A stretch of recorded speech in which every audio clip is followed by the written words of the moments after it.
प्रभु येशू ख्रिस्टको नाउँमा यहाँहरू सबैलाई फेरि पनि आजको नेपाली बाइबल सर्वे क्लासमा म स्वागत गर्न चाहन्छु। सम्पूर्णलाई जय मसीह। आज फेरि हामी उहाँको उपस्थितिमा आएका छौँ अनि आउनुहोस् हामी आजको क्लासलाई प्रार्थनाको साथमा हामी अगाडि बढाउने छौँ।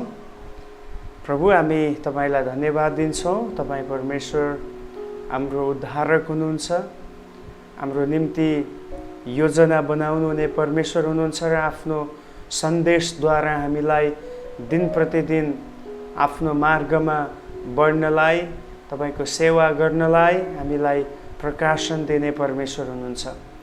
आज बेलुकी फेरि हामी तपाईको वेदीमा आएका छौँ र प्रभु यो सिक्न लागेको वचन, यो बाइबल सर्वे, यो क्लासलाई तपाईको हातमा दिन्छौँ। बितेका दिनहरूमा जसरी तपाईले हामीलाई अगुवाई गर्नुभयो, आज पनि तपाईको अगुवाई हामी चाहन्छौँ। पवित्र आत्मा हामीलाई सिकाउनुहोस्, हाम्रो समझलाई खोलिदिनुहोस्। जतिजना अनलाइनमा आएर सेवामा भाग लिनुहुन्छ प्रत्येकलाई आशिष गर्नुहोस्। उहाँहरूको मेहनत र उहाँहरूको समर्पणतामा तपाईको अनुग्रह तपाईले प्रदान गर्नुहोस्। धन्यवाद छ प्रभु। सुरुदेखि आखिरसम्म तपाईको विशेष सहायताको निम्ति प्रार्थना गर्दै बिन्ती र प्रार्थना माग्दछौँ ख्रिस्ट येशू प्रभुको नाउँमा। आमेन आमेन। प्रभुको स्तुति होस्। हामी होशेको पुस्तकलाई हेर्दैछौँ अनि हिजोको एपिसोडमा हामीले होशेको पुस्तकमा भएका त्यो पुस्तकमा प्रभुले किन त्यो पुस्तक लेख्न लगाउनु भयो त्यसको उद्देश्य हामीले हेर्यौँ अनि यो पुस्तकको लेखक को थिए त्यो पनि हामीले हेर्ने कोसिस गर्यौँ। अनि त्यसको साथसाथै हामीले यो पनि हेर्दै थियौँ कि कस्तो पृष्ठभूमिमा यो पुस्तक लेखिएको थियो र यसमा भएको विभाजनहरूलाई पनि हेर्दै थियौँ। एक किसिमले हामीले अलिकति हिस्टोरिकल र कल्चरल कुराहरू त्यसमा जोड दिएका थियौँ। अब आज हामी होशेको पुस्तकमा भएको मेगा थिम्सहरूलाई विचार गर्नेछौँ। होशेको पुस्तकमा भएका मेगा थिम्सहरू मोटामोटी हामीले हेऱ्यो भने 4वटा मुख्य विषयहरू हामी पाउँदछौँ। 4वटा विषयहरू यस पुस्तकमा दिएको छ। अनि पहिलो मेगा थिम यो पुस्तकको हो, होशेको पुस्तकको, त्यो हो राष्ट्रको पाप। ओके, नेशन्स सिन, राष्ट्रको पापको विषयमा हामी देख्छौँ।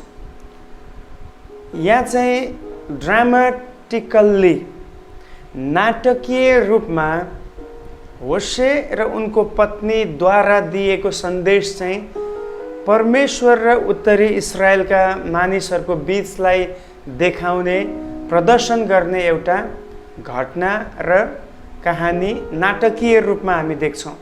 फेरि यसको मतलब यहाँ ड्रामा भएको होइन, काल्पनिक कुरा पनि होइन। लिटरल्ली होशेको जीवनमा भएका कुराहरू नै इजरायलीहरूसँग पनि परमेश्वरले तुलना गरेर उनको जीवनीबाट सन्देश दिँदै हुनुहुन्छ। अब यहाँ जसरी होशेको पत्नी गोमेर आफ्नो श्रीमानप्रति अविश्वासी भइन्, उनी अरू अन्य पुरुषसँग लागिन्, उनको जुन क्यारेक्टर छ त्यो क्यारेक्टरलाई उनले बिगारिन्, त्यसमाथि दाग लगाउने काम गरिन्। त्यसै गरी उत्तरी इजरायलका जनताहरूले, मानिसहरूले, शासकहरूले चाहिँ परमेश्वर आफ्नो एकमात्र स्वामीलाई छोडेर अन्य देवी देवतातर्फ लागे। उनीहरूले परमेश्वरको अस्तित्वसँग, मूर्तिको अस्तित्वसँग साटफेर र मिलाउने काम गरे। अनि त्यो कुरालाई तुलना गरेर वास्तवमा इजरायलीहरूको वर्तमान अवस्था कस्तो छ र परमेश्वर उनीहरूलाई कस्तो रूपमा हेर्नुहुन्छ भन्ने कुरा यो पुस्तकमा बताइएको छ। खास गरी इजरायलीहरूले गरेको पाप, हैन, nation's sin which is against the Lord, उनीहरूले गरेको कुराको विषयमा यहाँ बताइएको छ। मूर्ति पूजाले व्यभिचारलाई पनि जनाउँछ। मैले हिजो पनि तपाईँलाई क्लासमा भनिसकेको छु, मूर्ति पूजा गर्नु भनेको आत्मिक व्यभिचार पनि हो। अब होशेको श्रीमती गोमेर लिटरली उनी शारीरिक व्यभिचारमा लागिन्, तर यहाँ आत्मिक रूपमा इस्राएलीहरू पनि व्यभिचार गर्दैछन्। कसरी? याद गर्नुहोस्, एउटा परमेश्वर हुँदाहुँदै त्यो परमेश्वरलाई इन्कार गरेर मूर्ति पूजा गर्नु, नभएको अस्तित्वमा नभएको कुरालाई परमेश्वरको दर्जामा ल्याउनु र त्यसलाई स्वीकार गर्नु पनि पाप हो, त्यो मूर्ति पूजा हो। अनि त्यो चाहिँ आत्मिक रूपमा व्यभिचार हुँदछ, किन गर्नुपर्ने ठाउँमा आराधना गरेको छैन। सत्य प्रभुलाई इन्कार गरेर असत्य कुरालाई प्रभु मान्नु पनि आत्मिक व्यभिचार हो, स्पिरिचुअल अडल्ट्री हो। सो इस्राएलीहरूले यही गरेको हामी देख्दछौँ। उनीहरू बालको देवताको पूजामा संलग्न भएको छ। खास गरी इस्राएलीहरूले स्वीकार गरेको चाहिँ अन्य जाति देवी देवताहरूमा पहिलो बालको देवता आउँछ। बाल कृषिसँग सम्बन्धित छ। बालले चाहिँ एउटा उर्वरालाई, आशिषलाई, प्रस्परिटीलाई देखाउँदछ। बाल चाहिँ पानीसँग सम्बन्धित छ। जब पानी पर्दैन थियो, मानिसहरूले बालसँग पुकारा गर्थे, हामीलाई बाल, हामीलाई पानी पठाइदेऊ। सो कुनै एक्जिस्टेन्स नभएको, अस्तित्व नभएको कुरालाई अस्तित्वमा ल्याउनु पनि व्यभिचार हो, त्यो पाप हो। किन? सत्यतालाई इन्कार गरिएको छ। एउटा पतिलाई छोडेर अर्कोतिर लाग्नु व्यभिचार जस्तै, एउटा सृष्टिकर्तालाई छोडेर कुनै पनि अस्तित्वमा नभएको कुरालाई अस्तित्वमा ल्याउन खोज्नु र स्वीकार गर्नु त्यो पाप हो। अनि याद गर्नुहोस्, कतिपटक गोमेर जस्तै तपाईँ र म पनि हाम्रो प्रेमलाई जुन ठाउँमा हामीले देखाउनु पर्ने, जुन परमेश्वरलाई हामीले प्रेम गर्नुपर्ने पहिलो प्रेम, त्यो प्रेम गर्नदेखि हामी चुक्दछौँ र अन्यत्र जुनमा प्रेम गर्नु आवश्यकता नै छैन त्यो कुरामा हामी प्रेमलाई प्रकट गरिरहेका छौँ। अब अलिकति म यसलाई खुलाउन चाहन्छु। Let me explain it. कतिपटक हामी रुपियाँ पैसालाई बढी प्रेम गर्छौँ, राइट? वास्तवमा रुपियाँ पैसा आफैमा केही पनि होइन। It is not everything. मेरो रुपियाँ पैसा सम्बन्धी धारणा यस्तो छ, money is not everything and money is not nothing, but money is something. Yes, त्यहाँ केही चाहिँ पैसाको छ, तर सबै कुरा पैसा होइन। बट हामीहरू कतिपटक चाहिँ पैसालाई नै सर्वोच्च ठानेर पैसाको लागि नै हामी मरिमेट्दछौँ, त्यसप्रति हामी जीवन अर्पण गर्छौँ। अनि परमेश्वरलाई दिनुपर्ने समय, परमेश्वरलाई दिनुपर्ने आदर, परमेश्वरसँगको जुन सत्यता र पवित्रताको जीवन पैसाको लागि हामी गुमाउँछौँ। कतिचोटि प्रभुलाई नै हामी इन्कार गर्छौँ। के को लागि? परमेश्वरलाई, पैसालाई चाहेको कारण। कतिचोटि हामी झुट बोल्छौँ। के को कारण? के को लागि? पैसाको लागि। सो जे कुरालाई हामी चाहन्छौँ या प्रेम गर्छौँ, त्यसको लागि हामी धेरैवटा सम्झौता गर्ने गर्छौँ। अनि आज धेरैचोटि मानिसहरू पैसाको पछि लागेको छ, किन तिनीहरू पैसालाई रुचाउँदछन्।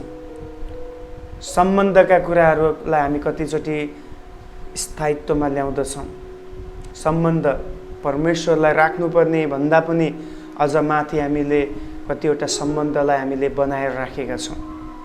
याद गर्नुहोस्, परमेश्वर कतिपटक जाँच्नुहुन्छ हामीलाई। परमेश्वर हाम्रो सम्बन्धमा हामी कतिको प्रभुलाई पहिलो स्थानमा राख्छौँ भन्ने कुरामा जाँच्नुहुन्छ। त्यसको ज्वलन्त उदाहरण अब्राहमको जीवनमा हामी देख्छौँ। अब्राहमले आफ्नै छोरालाई समेत परमेश्वरको निम्ति बलिदान चढाउन खोज्दैछ। परमेश्वरले छोराको बलिदानको माग गर्नुभयो। के वास्तवमा परमेश्वरलाई अब्राहमको छोरादेखि जलन भएको हो र? No, God himself gave a son to Abraham when he reached 100 years. परमेश्वर आफैले अब्राहम 100 वर्ष पुगेको बेलामा छोरा दिनुभयो। देन उहाँ किन जलन हुनु? उहाँलाई कोही छोराको बलि चाहिएको पनि होइन, but he was testing He was examining Abraham कि उसले मलाई बढी प्रेम गर्छ या आफ्नो छोरालाई बढी प्रेम गर्छ। कतिचोटि हामी अवसरहरूलाई प्रेम गर्छौँ। अवसर, अपर्च्युनिटी भन्छ नि। कतिचोटि मान्छेहरू अवसरवादी हुन्छ क्या। जब उसलाई चाहियो, जब उसलाई मिल्छ, त्यति बेला ऊ एकदमै खुसी हुन्छ। अनि जब उसको जिम्मेवारी नै पुरा हुन्छ, उसको कुनै अर्थ हुँदैन, उसलाई तिरस्कार गर्ने प्रकारको स्वभाव हुन्छ। तपाईँ बुझ्दै हुनुहुन्छ? हामी अवसरवादी हुनुहुन्न। हामी हरेक कुरामा स्थायी हुनुपर्दछ। कुनै पनि मानिसलाई पर्टिकुलर कुनै कामको लागि चलाएपछि पछि उसलाई व्यवस्था गर्ने हुनुहुन्न।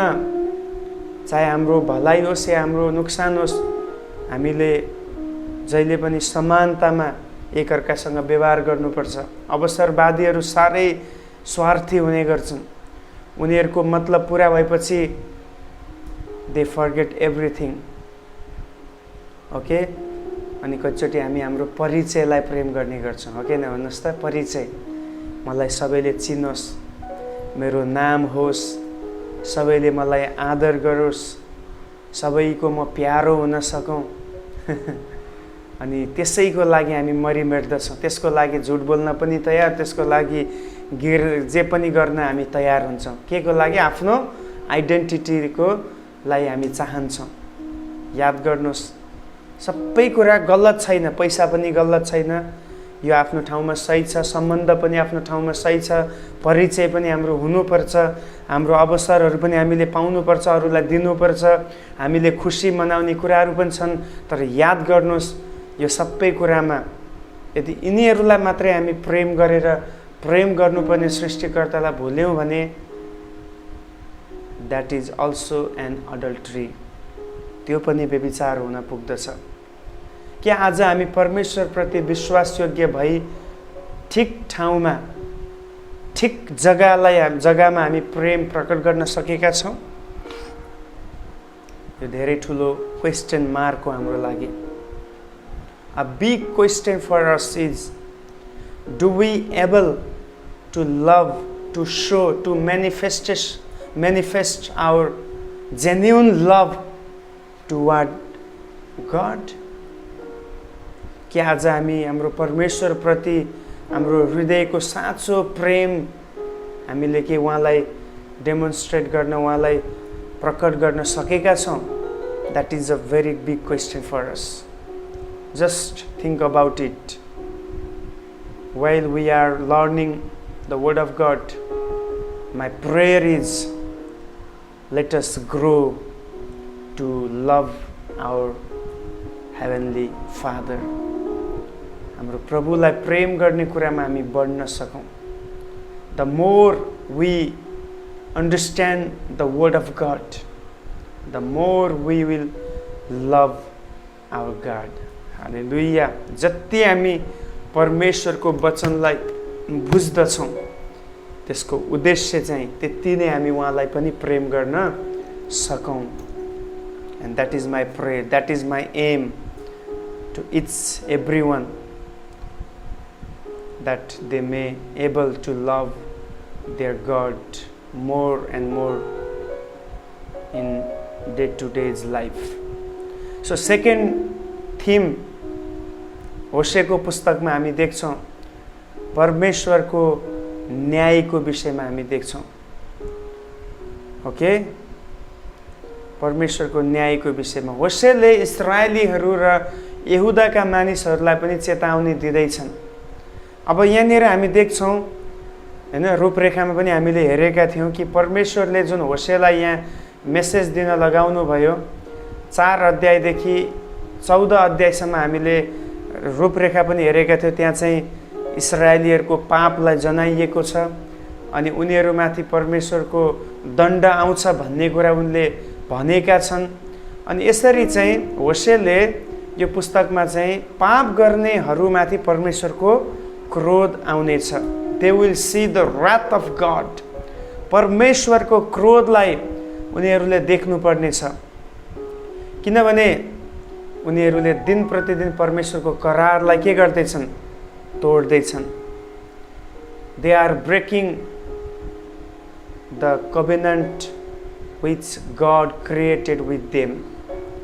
परमेश्वरले जुन करार उनीहरूसँग बाँध्नु भएको थियो, सृष्टि गर्नुभएको थियो, त्यो करारलाई यिनीहरूले तोड्दैछन् अनि परमेश्वर उनीहरूप्रति अब न्यायको व्यवहार गर्दै हुन्छ। वास्तवमा होसेलले उत्तरी इस्रायलमा फोकस गरेर सेवा गरेको थियो, तर त्यहाँ गरिएको सेवकाईले यता दक्षिणी यहुदालाई पनि उनले मेसेज दिँदै थिए। किनभने यो त छिमेकी हो नि त, होइन? उत्तरी इस्रायलमा के हुँदैछ दक्षिण यहुदामा थाहा हुन्छ, दक्षिण यहुदामा के हुन्छ उत्तरी इस्रायलमा थाहा हुन्छ। उदाहरणको लागि नेपाल र इन्डियाको कुरा हामी गर्न सक्छौँ। इन्डो नेपालमा जुन एउटा रिलेसनसिप छ, अब यहाँको पोलिटिक्समा केही चेन्ज आयो भने नेपालमा स्वत थाहा हुन्छ, नेपालमा केही हुने बित्तिकै यता थाहा हुन्छ, किन दुईटा देश एकदमै करिब करिब छ। सायद अरू देशको बारेमा नेपाललाई त्यति चाँडो थाहा नहुन पनि सक्छ जति चाहिँ इन्डियाको बारेमा नेपाललाई थाहा छ र नेपालको बारेमा इन्डियालाई पनि थाहा छ। त्यस्तै उत्तरी इस्रायलमा होसेलले जब न्यायको सन्देश दिँदै थियो, त्यो कुरा चाहिँ दक्षिण यहुदाको लागि पनि इन्डाइरेक्टली मेसेज पुग्दै थियो। याद गर्नुहोस्, पापले जहिले पनि डरलाग्दो परिणामलाई ल्याउने गर्दछ। Sin brings a destruction. पापले चाहिँ बर्बादीलाई ल्याउने गर्दछ। ओके, तर धार्मिकताले चाहिँ राष्ट्रलाई उचाल्ने गर्दछ। हितोपदेश 14 मा लेखिएको छ, धार्मिकताले देशलाई, राष्ट्र भन्नाले अब त्यहाँ राष्ट्रभित्र जनता पनि आउँछ, सरकार पनि आउँछ, दुवैलाई यसले बढाउँछ। तर पापले के गर्छ? बर्बादी तर तल तल गिराउने काम गर्दछ। सो आज हाम्रो देशहरू किन तल गिर्दैछ? किन आज कोरोनाले सबै विश्वको सबै कुरा आज हल्लिएको अवस्था छ? तपाईलाई थाहा छ, आज the world is shaken by the COVID-19. It is literally shaken. मानिसहरू दिन प्रतिदिन दुष्टतामा, पापमा, अधर्ममा, कति नराम्रा छाडापनका कुराहरू आज देशहरूमा भइरहेको छ। परमेश्वरको नियमलाई, लिखित वचनलाई आज मानिसहरू जानेर पनि त्यसलाई तोडिरहेको छन्। That's why God started to shake the nation. He started to shake the world. राष्ट्रलाई उहाँले हल्लाउँदै हुनुहुन्छ। अनि यो चाहिँ अहिलेको बिमारी, महामारीबाट हल्लिँदैछ। अहिले कुनै पनि देश छैन जो स्वतन्त्र भएर ढुक्क भएर जिउँदैछ। देशहरूको इकोनोमिक क्राइसिस भएको छ, मानिसहरूको मनमा डर र त्रास छ, सरकार अन्योलमा छ। What is next? What will come next? Next के हुन आउने छ? We don't know. They are terrible. उनीहरू डराउँदैछन्। अनि WHO, होल वर्ल्ड हेल्थ अर्गनाइजेसनले भन्दैछ कि कोरोना चाहिँ त्यति सजिलै हट्नेवाला छैन। दिन प्रतिदिन यसको रूपहरू, यसको फर्म चेन्ज भइरहेको छ। एक समय पत्ता लगाएको थियो कोरोनाले कुनै पनि हावामा फैलिँदैन, तर अहिले WHO ले भन्दैछ यदि एउटा कोठामा या एउटा हलमा, एउटा मलमा या कुनै पनि ठाउँमा, बन्द ठाउँमा कोरोना इन्फेक्टेड व्यक्ति छ भने उसले श्वास फेरेको कुराबाट अरूलाई पनि त्यो स्प्रेड हुन सक्छ। अनि त्यो सही पनि हो। अहिले यति धेरै रेसियो बढ्दैछ, ग्राफ बढ्दैछ कोरोनाको। अब केवल कसैले कसैलाई छोएको भर मात्र होइन, सायद यो चाहिँ अब हावामा पनि फैलिँदै होला। अब we don't know, but WHO ले नै यो कुरालाई भनिरहेको छ। सो म तपाईँलाई भन्दै के छु त, यहाँ पाप बढेको छ पृथ्वीमा, त्यो सत्य हो, त्यो फ्याक्ट हो। अनि त्यसले गर्दा राष्ट्रहरू बर्बादीतिर जाँदैछ। जब पनि गिर्ने कुरा आउँछ, remember one thing, it is a result of sin. यो पापको परिणाम हो। परमेश्वर प्रति विद्रोही हुँदा जरुर बर्बादी र सर्वनाश हुने गर्दछ। प्रगति हुनेवाला छैन। यदि तपाईँ परमेश्वरको विरोधमा हुनुहुन्छ, don't think about it that you will grow up. you will demolish in one day. तपाईँ एक दिन खत्म हुनुहुनेछ, गिर्नुहुनेछ, खत्म, तपाईको कहानी खत्म हुनेछ. So listen very carefully. यदि आज तपाईको जीवनमा विद्रोही स्वभाव छ भने, जुन एउटा रेबिलियस हुन्छ नि, मानिस जन्मैदेखि कतिचोटि विद्रोही हुने गर्छ, त्यो स्वभावलाई परिवर्तन गरेर प्रभुसँग मिलापमा हुनु नै तपाईको र मेरो निम्ति भलाइ छ. हालेलुया. त्यसकारण परमेश्वर हाम्रो न्याय गर्नुभन्दा अगाडि नै हामी उहाँमा फर्क्यौँ. परमेश्वर नै हाम्रो, याद गर्नुहोस्, हाम्रो सुरक्षाको अन्तिम स्थान भनेको चाहिँ स्वयं परमेश्वर हुनुहुन्छ. कोभिड-19 को अन्तिम सोल्युसन ओन्ली परमेश्वर मात्रै हुनुहुन्छ. यदि हाम्रो हृदय उहाँप्रति कठोर भयो भने अरू कहीँबाट पनि हामी सुरक्षा प्राप्त गर्न सक्दैनौँ. सायद आज तपाईको हृदय विचलित हुँदैछ, सायद तपाईँ आज मानसिक रूपमा डिप्रेसनमा हुनुहुन्छ, सायद तपाईँ अहिलेको करेन्ट समयमा तपाईँ यो सोच्दै हुनुहुन्छ होला, म यहाँबाट कसरी अब अगाडि बढ्न सक्छु, म यसलाई कसरी ओभरकम गर्न सक्छु. I have a good news for you. If you trust in the name of the Lord, He will give you victory, because He is your refuge and shelter. Okay? यदि तपाईँ उहाँमाथि भरोसा गर्नुहुन्छ, त्यहाँ मात्रै तपाईको लागि सुरक्षा छ, अन्त कहीँ पनि छैन प्रिय. त्यसो भए किन हामी कठोर हृदय बनाउने, किन हामी विद्रोही स्वभावमा जिउने? Let us come to the decision. Lord, help me to make myself humble. Help me, O Lord. Help me, O Holy Spirit. हामी प्रार्थना गर्न सक्छौँ. तेस्रो विषय यो पुस्तकमा छ, God's love. परमेश्वरको प्रेम. यस. अब तपाईँ यहाँ देख्न सक्नुहुन्छ फेरि होशे र उनको श्रीमतीको कहानीबाट परमेश्वर, how much God loves you and me, we can see throughout the life of Hosea. Okay, होसेको जीवनबाट हामी देख्न सक्छौँ परमेश्वरले हामीलाई कति बढ्ता गरी प्रेम गर्नुहुन्छ. जसरी होसे आफ्नो व्यभिचारी पत्नीलाई फर्काइ ल्याउन गए, त्यसरी नै परमेश्वरको प्रेमले हामीलाई पछ्याइरहेको छ ताकि हामीलाई फर्काउन सकोस्. होसे 2 पटक आफ्नो व्यभिचारिणी श्रीमतीकोमा पुग्यो ताकि उसलाई फर्काइ ल्याउन सकियोस्. अनि यहाँको कहानीबाट हामी यही देख्छौँ, परमेश्वर तपाईलाई र मलाई पछ्याइरहनु भएको छ. His endurance love is following us to bring into the presence of God. परमेश्वरको प्रेमले हामीलाई पछ्याउँदैछ, अनन्तीय प्रेमले पछ्याउँदैछ ताकि हामीलाई उहाँको उपस्थितिमा फर्काइ ल्याउन सकियोस्. आज तपाईँ कहाँ हुनुहुन्छ? Where are you, my friend? Where are you? He is asking you, will you come to my presence? के तिमी मेरो उपस्थितिमा आउन चाहन्छौ? Do you want to experience my love in your life? Okay? उहाँको प्रेम चाहिँ कोमल छ, यो चाहिँ एकदम काइन्ड छ, विश्वास योग्य छ, and it is an unchangeable Lord. The love of God is an unchangeable love. उहाँको प्रेम कहिले पनि परिवर्तन हुँदैन. हामी प्रेम गर्दा के गर्छौँ? हाम्रो मतलब अनुसार प्रेम गर्छौँ. Okay? It is called conditional love. But when God shows His love, it is an unconditional love.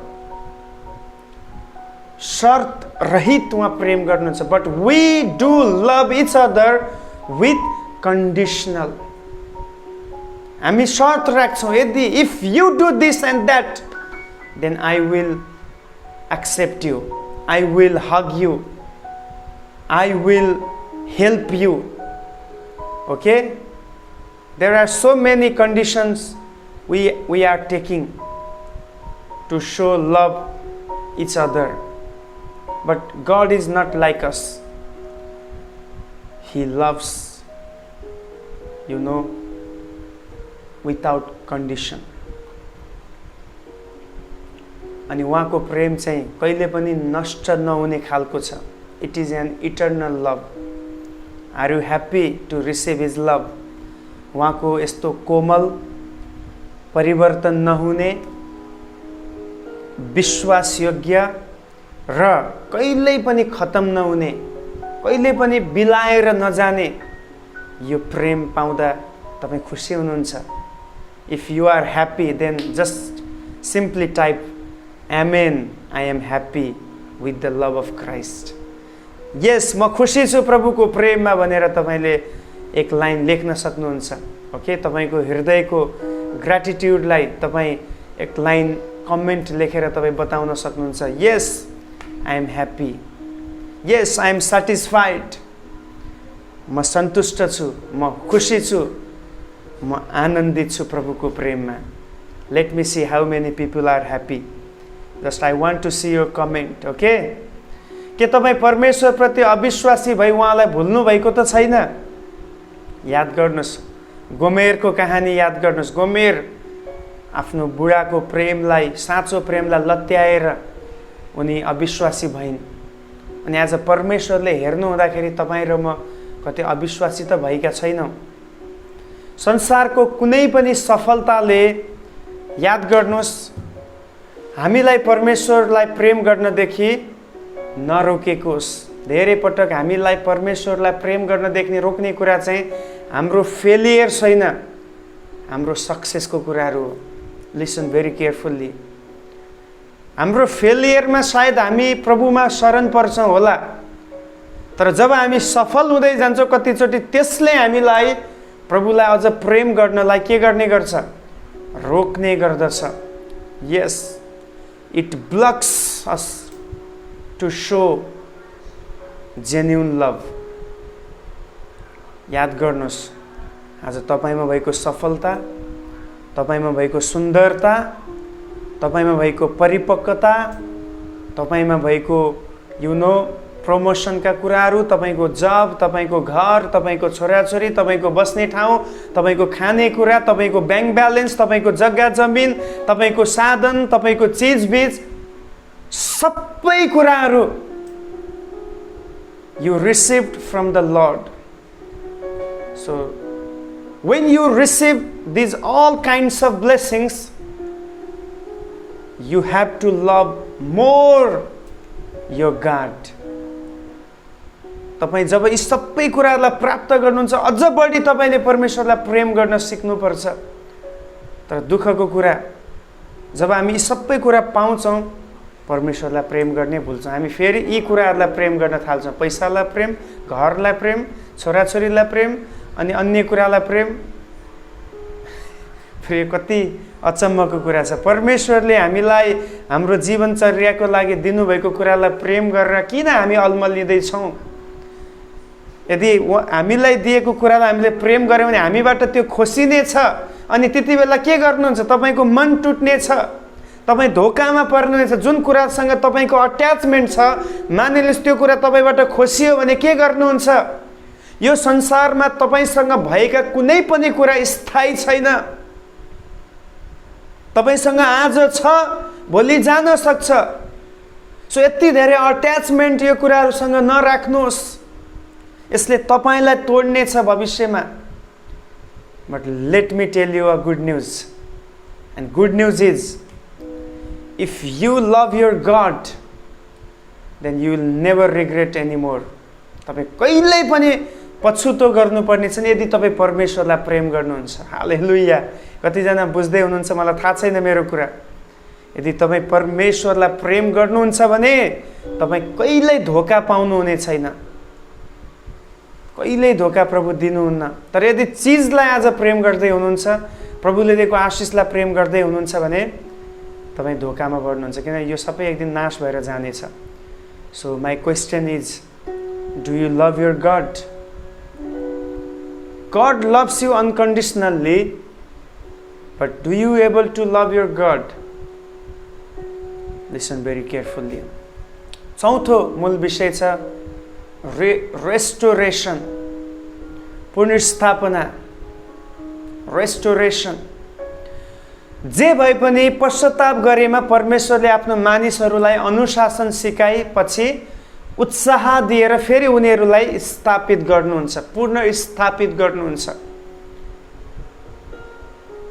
यदि तपाईले काहीँ पाप गर्नुभएको तपाईलाई महसुस हुँदैछ, तपाईँ पश्चाताप गर्नुहोस्।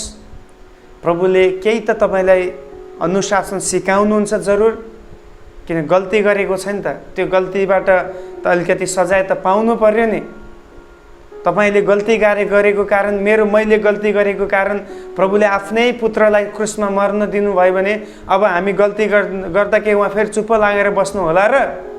अनुशासन जरुर सिकाउनुहुन्छ। हिब्रू 12 अध्यायमा त्यही भनिएको छ, बुवाले ताडना नदिएको कुन चाहिँ छोरा हुन्छ र? अनि बुवाले ताडना अरूको छोराछोरीलाई दिँदैन, आफ्नो छोराछोरीलाई दिन्छ। That means we are a children of God. Our heavenly daddy, always loves us. That's why he punishes us. उहाँ हामीलाई प्रेम गर्नुहुन्छ, यसकारण हामीलाई उहाँ ताडना पनि दिनुहुन्छ।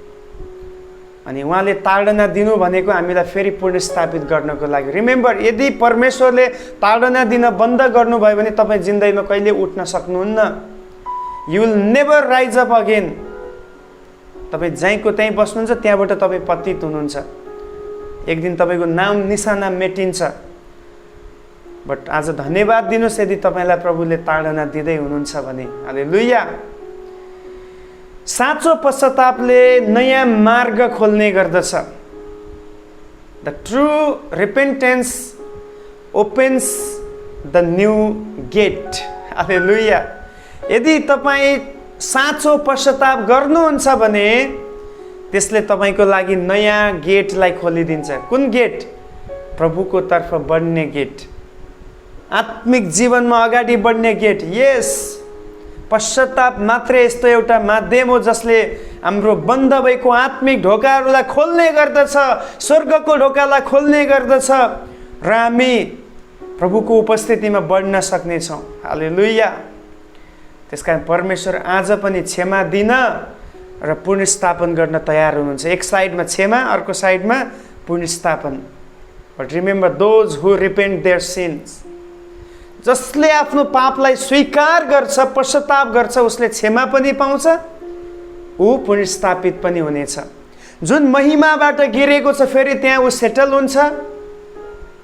जुन कुरा अब उसले गुमाएको छ, he will receive again while he got forgiveness। जब तपाईले क्षमा पाउनुहुन्छ, क्षमा सँगसँगै पुनर्स्थापनको कुरा पनि हुने गर्दछ। अनि यो चाहिँ परमेश्वर गर्ने परमेश्वर हुनुहुन्छ। उहाँमा फर्कनेहरूको निम्ति, परमेश्वरमा फर्कनेहरूको निम्ति, yes, there is still hope. Hallelujah. त्यहाँ अझै पनि आशा छ। Those who are turn to God, परमेश्वरमा फर्कनेहरूको लागि अझै पनि आशा छ। Did you lose your hope? Then just turn to your father. You will get a new hope for your life. Okay? समय छँदा नै उहाँमा फर्किआऊ। अहिले तपाईँ जहाँ हुनुहुन्छ त्यहाँबाट फर्किआउनुहोस्। आज पनि ढिला भएको छैन। पश्चातापको लागि जहिले पनि अन्तिम समय बाँकी रहन्छ। God is waiting. Yes. उहाँ वेटिङ गर्दै हुनुहुन्छ, वेटमा हुनुहुन्छ। When my son or my daughter will turn back to me. The moment you come to the Lord, you will get His love. God will hug you and you will get into the celebration of heaven. तपाईँ स्वर्गको उत्सवमा तपाईँ प्रवेश गर्नुहुनेछ। So are you ready to repent your sin and come back to the house of God? आजको क्लासमा प्रभुले तपाईहरुलाई सहायता गर्नुभएको होस्। तपाई अहिले जहाँ हुनुहुन्छ त्यो ठाउँबाट पश्चाताप गरेर प्रभुलाई प्रेम गर्ने कुरामा, प्रभुमाथि भरोसा गर्ने कुरामा, आफ्नो जीवनमा प्रभुप्रति विश्वासयोग्यतालाई कायम गर्ने कुरामा फर्किआउनु भएको छ। सानो प्रार्थना गरौँ। प्रभु, तपाईको प्रेम असीमित छ lord. Oh, we cannot compare your love with anything on earth. Yes, Lord. Oh, how can we explain about your love, oh Father? Help us to understand your love. Help us to go deeper into your love day by day. Help us to experience your love inside the heart, Lord. And help us to love you, Lord, at any cost. धन्यवाद प्रभु, हामीलाई आजको सन्देश दिनुभयो। होशेको पुस्तकबाट हामीसँग बोल्नुभयो। तपाई हामीलाई स्टिल प्रेम गर्दै हुनुहुन्छ। तपाईको प्रेमले हामीलाई पछ्याइरहेको छ।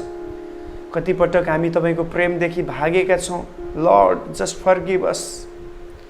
We want to come back. Oh, accept us, oh Lord. हामीलाई स्वीकार गर्नुहोस्। तपाईका मानिसहरू जतिजना आज पश्चाताप गर्दैछन्, प्रत्येकलाई तपाई अंगाल्नुहोस् र क्षमा गरिदिनुहोस् प्रभु, उहाँहरूले गरेको हरेक अधर्म र दुष्कर्महरू। And restore them again Lord. फेरि उनीहरूलाई पुनर्स्थापित गरिदिनुहोस् ताकि उनीहरूले र संसारले देख्न सकोस्, ओ हाम्रो परमेश्वर आज पनि प्रेम गर्ने परमेश्वर हुनुहुन्छ। धन्यवाद प्रभु। महिमा आदर सबै तपाईलाई येशू प्रभुको नाममा। आमेन। So thank you so much. धन्यवाद। May God bless you all. Keep smiling and see you tomorrow. God bless all. Jay Masih.